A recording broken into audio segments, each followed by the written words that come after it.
नहमदुहु व नुसल्ली अला रसूलिल करीम अम्मा बाद औज़ु बिल्लाहि मिनश शैतानिर रजीम பிஸ்மில்லாஹிர் ரஹ்மானிர் ரஹீம்.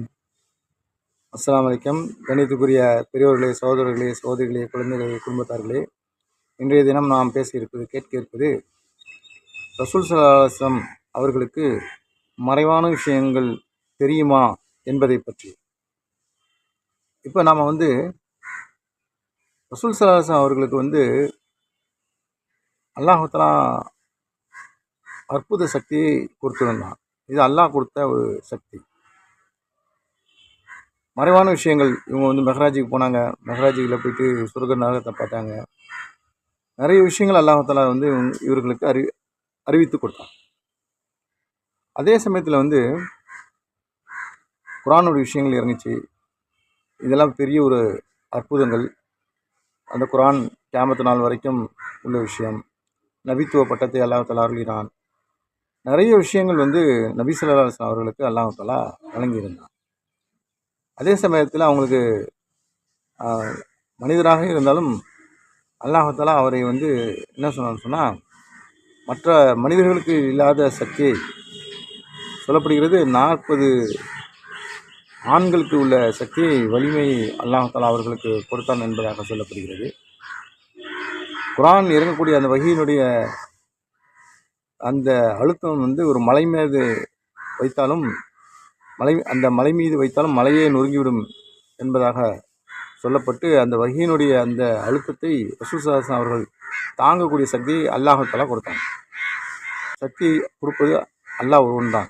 அவர்கள் நபியாக இருந்தாலும் சரி, நபியுடைய வேலை செய்யக்கூடியவர்களாக இருந்தாலும் சரி, இதனை விளங்கிக் கொள்ள வேண்டும். அந்த வேலை கொடுக்காது. இப்போ நபி உடைய வேலையை செய்யணும் அப்படின்னு சொன்னால் அந்த வேலை அற்புதத்தை செய்யாது. அந்த வேலையை செய்யக்கூடிய ஒரு அற்புதத்தை செய்ய மாட்டார்.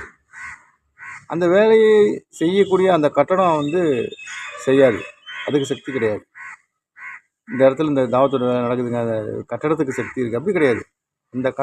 அந்த கட்டடத்துக்கு சக்தியை கொடுப்பான், அது அல்லாஹ் தான் கொடுப்பான். அந்த கட்டடத்துக்கு சக்தின்னு சொல்லி நம்ம சொல்லக்கூடாது. அந்த வேலையை செய்யக்கூடிய நபருக்கு அற்புதங்களை நிகழ்த்தக்கூடிய சக்தியை கொடுப்பான், அது அல்லாஹ் தான் கொடுப்பான். அந்த நபர் செய்கிறாருன்னு சொல்லி நம்ம சொல்லக்கூடாது. அந்த நபர் எந்த அளவுக்கு தாவத்துடைய வேலையை செய்கிறாரோ அதுவும் அல்லாஹ் கொடுக்கக்கூடிய சக்தி தான். இது நம்ம விளங்கிக் கொள்ளணும். அதே மாதிரி மறைவான விஷயங்கள் அல்லாஹ் தஆலா காட்டி கொடுப்பான் இந்த இவர்களுக்கு. அது எதிரிகளுடைய விஷயத்தை பற்றி, எதிரிகளுடைய சூழ்ச்சியை பற்றி அல்லாஹ் தஆலா நபி ஸல்லல்லாஹு அலைஹி வஸல்லம் அவர்களுக்கு அறிவித்து கொடுத்தான். இது நபி ஸல்லல்லாஹு அலைஹி வஸல்லம் அவர்கள் தானாக அவர்களுக்கு கிடைத்தது கிடையாது. அல்லாஹ் தஆலா தான் அவர்களுக்கு அந்த அறிவிப்பை செய்கின்றான். இதனை நாம் விளங்கிக் கொள்ள வேண்டும். அப்பேற்பட்ட நபி அவர்களுக்கு, நபி ஸல்லல்லாஹு அலைஹி வஸல்லம் அவர்களுக்கு எதையுமே தான் தெரிந்து கொள்ள முடியாது. தன்னாலே அல்லாஹ்வுடைய கிருபை கொண்டு தான் அறிந்து கொள்ள முடியும். அல்லாஹ்வுடைய கிருபை கொண்டு தான் அவர்கள் சாதிக்க முடியும். அல்லாஹ்வுடைய கிருபையை கொண்டு தான் அவர்கள் தாவத்துடைய செய்தார்கள். அல்லாஹ்வுடைய கிருபையை கொண்டு தான் மக்கள் ஹிதாயத் அடைந்தார்கள். ஆனால் இன்றைய தினத்தில் என்ன செய்கிறாங்கன்னு சொன்னால், மனிதர்கள் என்ன நினைக்கிறாங்கன்னு சொன்னால், ஈமானே இல்லாமல் ஈமானுக்காக தாவத்து கொடுக்கலாம், ஈமானே இல்லாமல் ஈமானுக்காக உழைப்பு செய்யலான்ற மாதிரி இன்றைக்கி மக்கள் போயிட்டாங்க. அல்லாஹ்வின் மீது நம்பிக்கை கொள்ளணும்.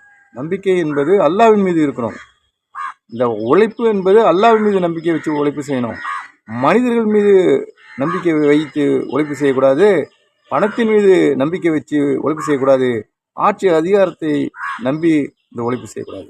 இந்த உழைப்பு அல்லாஹ்வுடைய கிருபையை கொண்டு தான் செய்ய வேண்டும். அல்லாஹ்வுடைய சக்தியை கொண்டு தான் நடக்குது என்று சொல்ல வேண்டும். அந்த ஒரு நம்பிக்கையோடு தான் நம்ம செயல்பட வேண்டும்.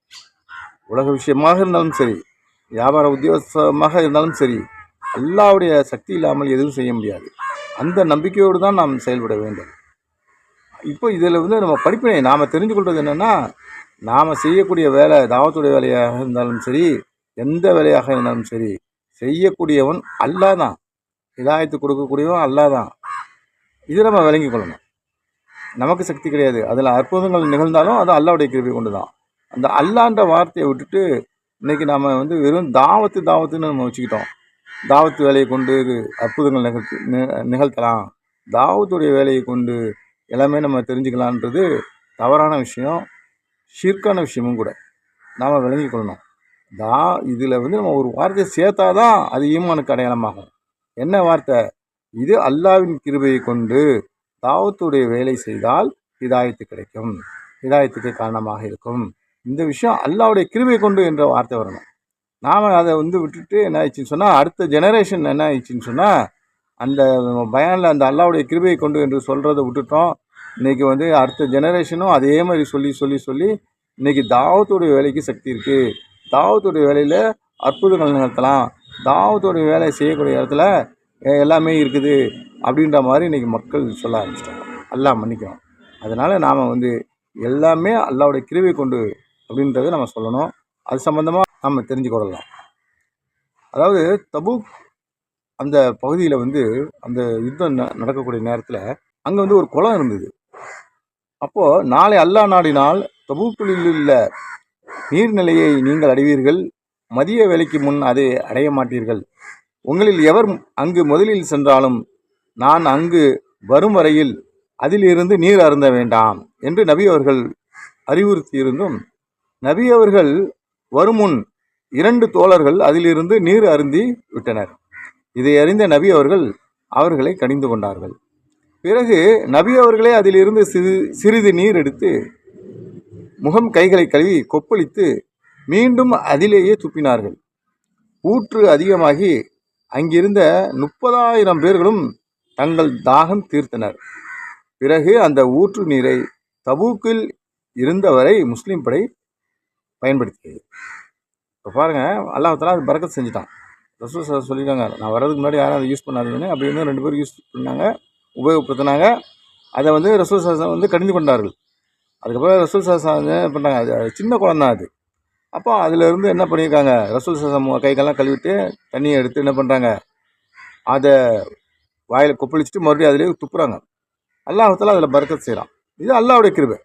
இதை வந்து நம்ம என்ன நினைக்கிறோம், ரசூல் அவர்களே செஞ்சாங்க, அவர்களுக்கே அந்த சக்தி அப்படின்னு நினைக்கிறோம். அது அப்படி கிடையாது. இது அல்லாஹ்வுடைய கிருபைன்றதை நம்ம விளங்கிக்கணும்.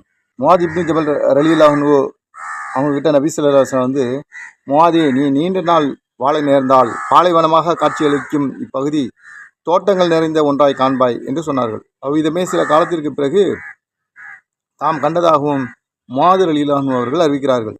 அந்த அற்புத ஊற்று இன்று வரை இருக்கிறது. தபூக்குக்கும் அதை சுற்றியுள்ள பகுதிகளும் சவுதி அரேபியாவின் மிகச்சிறந்த நீர் வளமுள்ள பகுதிகளாக இன்று காட்சி தருகிறது. அதன் அருகே மஸ்ஜிது தௌபா என்ற பள்ளி ஒன்று கட்டப்பட்டுள்ளது. அத்துடன் நபி அவர்கள் பயன்படுத்திய கிணறும் உண்டு. இது பாருங்கள், இது வந்து முன்னறிவிப்பு செஞ்சுருக்கிறாங்க.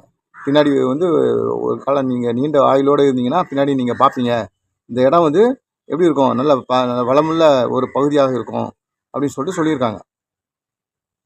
அதே மாதிரி அடுத்தது, பயணத்தின் போது ஒரு கட்டத்தில் நபி அவர்களின் ஒட்டகம் காணாமல் போய்விட்டது. தோழர்கள் அதை தேடி சென்றனர். அப்போது நபி அவர்கள் உமாரா இப்னு ஹசம் ரலியல்லாஹு அன்ஹு என்ற தோழருடன் இருந்தார்கள். இவர் அகாபா உடன்படிக்கை மற்றும் பதிலில் கலந்து கொண்டவர். இப்போ தொலைவில் வந்து இவருடைய அந்த ஒட்டகத்துக்கிட்ட வந்து சில பேர் உட்கார்ந்துருக்காங்க. உட்காந்துக்கிட்டு அவர்கள் வந்து ஜெயித் பின் லுசைத் என்ற நயவஞ்சகன் முனாஃபிக் அவனு உட்காந்துருக்கிறான்.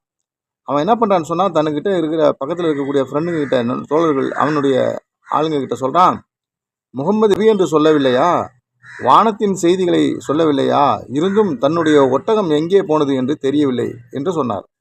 கிண்டலாக சொல்கிறான், வானத்திலேருந்து செய்தி வருதுன்னு சொல்கிறாரு, நபின்னு சொல்கிறாரு, இந்த ஒட்டகம் காணாமல் போச்சா, இது அவருக்கு தெரியலையா, எங்கே போச்சுன்னு அப்படின்னு சொல்லி கிண்டலாக சொல்கிறான். எங்கோ ஒரு முகாமில் உமாரா இப்னு ஹசம் என்பவருடன் உரையாடி கொண்டிருந்த நபி அவர்கள் ஜெயித் பின் லுசைது சொன்னதை அப்படியே கூறிவிட்டு சொன்னார்கள். இப்போ ரசூல் ஸல்லல்லாஹு எங்கே இருக்கிறாங்க, இவன் வந்து என்ன பண்ணுறான்னு சொன்னால், அந்த ஜெயித் பின் லுசைது வந்து ரசூல் ஸல்லல்லாஹு அவர்களை கிண்டல் பண்ணணும், கேலி பண்ணணும், பாருங்கள் ஒட்டகம் காணாமல் போனது கூட தெரியலையே அப்படின்னு சொல்லிட்டு எல்லாருக்கிட்டையும் நக்கல் பண்ணிகிட்ருக்கான். அப்போ அல்லாஹ் தஆலா என்ன செய்கிறான்னு சொன்னால், காட்டி கொடுத்துறான். அவன் சொன்னதை வந்து ரசூல் ஸல்லல்லாஹு அலைஹி வஸல்லம் அவர்களுக்கு அறிவித்து கொடுத்துட்டான். அதை ரசூல் ஸல்லல்லாஹு அலைஹி வஸல்லம் சொல்லிடுறாங்க. இந்த மாதிரி யாருக்கிட்ட, இந்த உமாரா இப்னு ஹசம் அவங்கக்கிட்ட சொல்லிடுறாங்க, இந்த மாதிரி வந்து அவன் வந்து சொல்கிறான் அப்படின்னு சொல்லிடுறாங்க. ஜெயித் பின் லுசைது இந்த மாதிரி சொல்கிறான் அப்படின்னு சொல்லிடுறாங்க. சொல்லிட்டு சொல்கிறாங்க, அல்லாஹ்வின் மீது ஆணையாக, அல்லாஹ் எதை எனக்கு அறிவிக்கிறானோ அதை தவிர வேறு எதுவும் எனக்கு தெரியாது. இப்போது அவன் எனக்கு எனது ஒட்டகம் எங்கே இருக்கிறது என்பதை காட்டிவிட்டான். இந்த குறுகலான பாதையில் அந்த அடையாளத்தை சொல்கிறாங்க. ஒரு மரக்கிளையில் அதன் மூக்கணாங்கயிறு சிக்கி கொண்டதால் ஒட்டகம் நகர முடியாமல் நிற்கிறது. சென்று அதை கொண்டு வாருங்கள் என தோழர்களிடம் கூற அவ்விதமே அதே இடத்தில் இருந்த நபி அவர்களின் ஒட்டகத்தை கொண்டு வந்தார்கள். இப்போ சொல்லிடுறாங்க, இந்த மாதிரி இந்த இடத்துல மாட்டிக்கிச்சு, அதை நீங்கள் எடுத்துகிட்டு வாங்கன்னு சொல்லிடுறாங்க. அப்போ அது இதில் என்ன தெரியக்கூடிய இந்த கருத்துப்பட சொல்கிறாங்க. அப்போ இதில் என்னென்னா, எனக்கு எதுவும் தனிப்பட்ட முறை அது தெரியாதுன்னு சொல்லிடுறாங்க. எனக்கு எதுவும் தெரியாது. அல்லாஹ் எதை சொல்கிறானோ அதுதான் எனக்கு தெரியும். அல்லாஹ் எதை அறிவிக்கிறானோ அதுதான் எனக்கு தெரியும். இப்போ மறைவான விஷயம் அங்கே எங்கே ஒட்டகம் இருக்குது, இவன் இந்த ஜெயிது பின் லுசைது இலக்காரமாக சொன்னான்.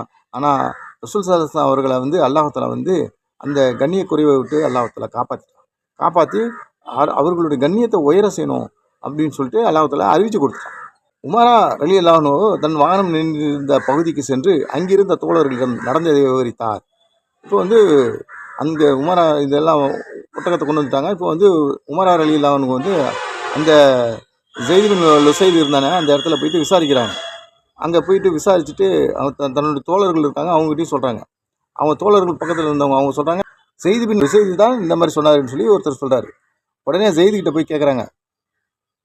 அவரை போய் ரொம்ப கோபமாக கடிஞ்சிக்கிட்டு அதுக்கப்புறம் சொல்கிறாங்க, இனி என்னுடன் நீ நட்பு பாராட்ட வேண்டாம், இங்கிருந்து வெளியேறிவிடு என்று உமரா ரலியல்லாஹு அன்ஹு சொல்கிறாங்க.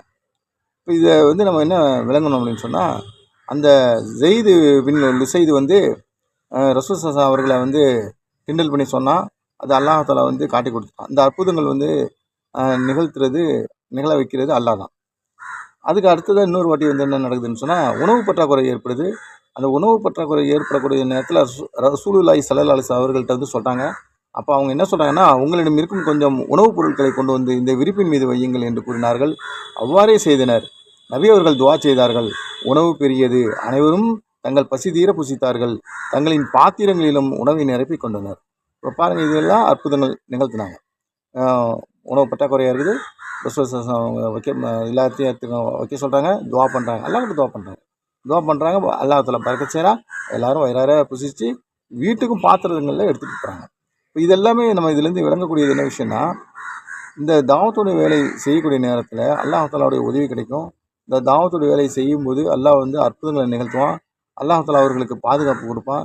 இது எல்லாமே நடக்கிறது அல்லாஹ்வுடைய கிருபை கொண்டு. இந்த நம்பிக்கை நம்ம உள்ளத்தில் வரணும். இது நம்ம என்ன நினைக்கிறோம் அப்படின்னு சொன்னால், இந்த தாவத்துடைய வேலை செய்கிறதுனால நமக்கு பாதுகாப்பு கிடைக்கிறதுனா அது அல்லாஹ்வுடைய கிருபை கொண்டு. ஆனால் என்ன நினைக்கிறாங்கன்னா, அல்லாஹ்வுடைய கிருபை கொண்டுன்றதை இப்போ விட்டுட்டாங்க. இப்போ பணத்தை எடுத்துகிட்டு போகிறாங்க, ஏதாவது ஒரு தேவை ஏற்படுது, இந்த பணத்தை கொண்டு எனக்கு தேவை நிறைவேறிச்சுன்றாங்க. இது சாப்பிட்றாங்க, மருந்து சாப்பிட்றாங்க, மருந்து சாப்பிட்டுட்டு இந்த மருந்து சாப்பிட்டேன் சரியாக போச்சுன்றாங்க. இது எல்லாமே என்னென்னா, இப்படி நினைக்கிறது இது தவறான விஷயம். இதுக்கு முன்னாடி ஒரு வார்த்தையை நம்ம சேர்க்கணும்.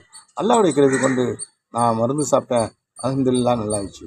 நான் பணத்தை எடுத்துகிட்டு போனேன், அல்ஹம்துலில்லாஹ் அல்லாஹ்வுடைய கிருபை கொண்டு எடுத்துகிட்டு போனேன், அல்லாஹ்வுடைய கிருபை கொண்டு அந்த தேவைகள் நிறைவேறி கொண்டு அல்லாஹ் என்னை காப்பாற்றினான். இந்த நம்பிக்கை வரணும். இதை விட்டுட்டு நாம் நம்ம எது மேலேயும் நம்பிக்கை இருக்கக்கூடாது. என்னுடைய ஆட்சி, என்னுடைய படை, என்னுடைய அதிகாரம், என்னுடைய அமைப்பு இதுதான் என்னை காப்பாற்றுது, இதுக்கு சக்தி இருக்குது, இந்த நம்பிக்கை வரக்கூடாது. இது வந்துச்சுன்னு சொன்னால் இதெல்லாமே அந்த வஸ்துக்கள் மேலே நம்பிக்கை வந்தால் அது ஷிர்காயிடும். அல்லாஹ் மன்னிக்கணும். எந்த பொருளுக்கும் இந்த சக்தி இல்லை, எல்லா சக்தியும் அல்லாஹ் ஒருவனுக்கு தான் உண்டு. இந்த நம்பிக்கையின் பக்கம் தான் மக்களை அழைச்சாங்க. அல்லாஹ்வும் அதை தான் அழைக்க சொல்கிறான். கியாமத் நாள் வரைக்கும் அதை தான் நடக்கும் இன்ஷா அல்லாஹ்.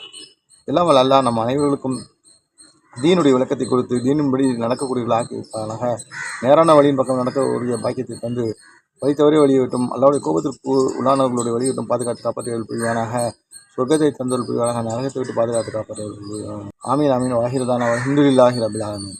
இன்ஷா அல்லாஹ் நாளை வேறொரு பயன் நிகழ்ச்சி சந்திப்போம். அஸ்ஸலாமு அலைக்கும். இது உங்கள் தோழன் MH மாலிக்.